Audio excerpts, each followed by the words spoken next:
بسم اللہ الرحمن الرحیم۔ السلام علیکم۔ آج کی اس چھوٹی سی ویڈیو میں ہم آپ کو عذاب قبر کے حوالے سے بتائیں گے کہ اگر کوئی شخص جمعہ کے دن وفات پا جاتا ہے تو کیا وہ عذاب قبر سے یا آخرت کے حساب و کتاب سے محفوظ ہو جائے گا یا نہیں۔ بڑھتے ہیں ویڈیو کی جانب، لیکن اس سے پہلے ایز یوزول آپ سے ریکویسٹ ہے کہ ویڈیو کو لائک کر دیں اور چینل میرا اسلامک ٹی وی کو لازمی سبسکرائب کر دیں۔ بیل آئیکن پر کلک کرنا مت بھولیے گا تاکہ مزید ایسی انٹرسٹنگ ویڈیوز آپ تک سب سے پہلے پہنچ سکے۔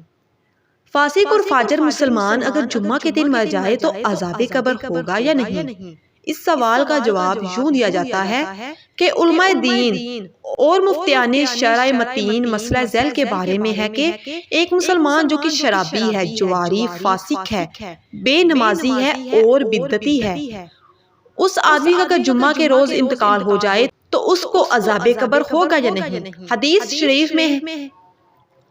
حدیث شریف میں جو فضائل جمعہ کے دن انتقال ہونے والے کے لیے آئے ہیں اس میں یہ آدمی داخل ہوگا یا نہیں؟ تو پھر یہ فضائل صرف مومن کے لیے ہیں؟ باسمائے سبحانہ تعالی الجواب وباللہ التوفیقین۔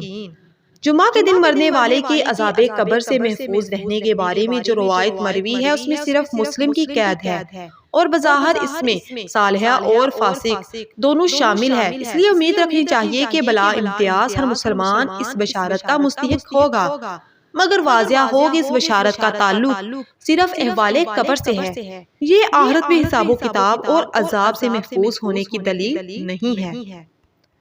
امید ہے یہ ویڈیو آپ کو بہت زیادہ پسند آئی ہوگی۔ اللہ تعالی ہم سب کا خاتمہ ایمان پر اور جمعہ مبارک کے دن کریں، آمین ثم آمین۔